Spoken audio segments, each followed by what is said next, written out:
কাজকর্ম করে খায়, বাড়ি ঘরে কেউ থাকে না। টাকা পয়সা ছিল? টাকা ছিল হয়তো না। যশোরের কেশবপুর উপজেলার মজিদপুর ইউনিয়নের প্রতাপপুর মাঠপাড়া গ্রামে এক বিধবা নারীর বসতঘরে দুঃসাহসিক চুরির ঘটনা ঘটেছে। এই ঘটনায় নগদ টাকা, স্বর্ণালংকার সহ বিভিন্ন মালামাল লুট হয়ে গেছে বলে অভিযোগ পাওয়া গেছে। অভিযোগ সূত্রে জানা যায়, ভুক্তভোগী সাদিতন বিবি ৪২ ও তার অসুস্থ মাতা আমেনা বিবি ৯৯কে নিয়ে বাড়ির বারান্দায় ঘুমিয়েছিলেন। গত ২৯ মার্চ রাত আনুমানিক ৯টার দিকে তারা ঘরে তালা লাগিয়ে ঘুমিয়ে পড়েন। পরদিন ৩০ মার্চ সকাল আনুমানিক ৬টার দিকে ঘুম থেকে উঠে তিনি দেখেন বসতঘরের দরজার তালা ভাঙা এবং দরজা খোলা অবস্থায় রয়েছে।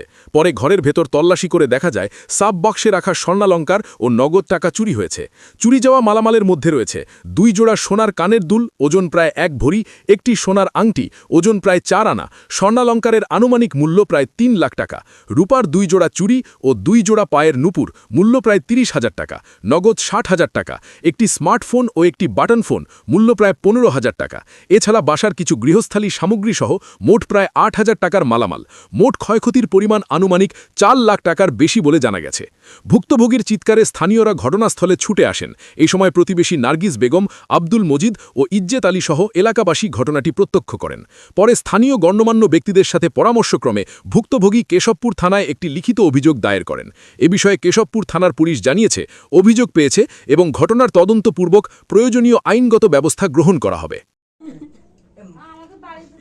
ওই ভারতের কথা শুনি তো আজকে গ্রামে চুরি করতে আইছে আমার ঘরে।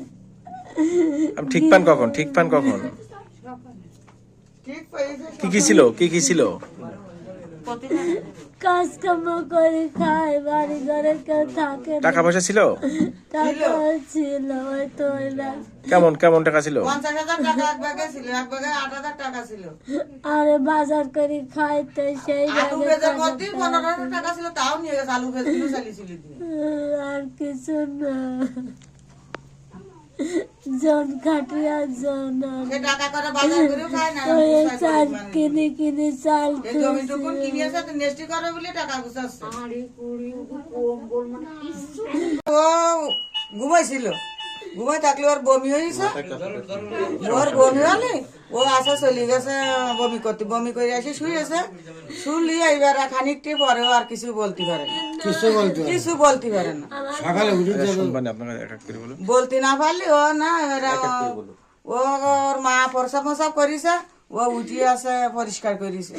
পরিষ্কার করলে এবার পরিষ্কার করে আবার শুয়েছে।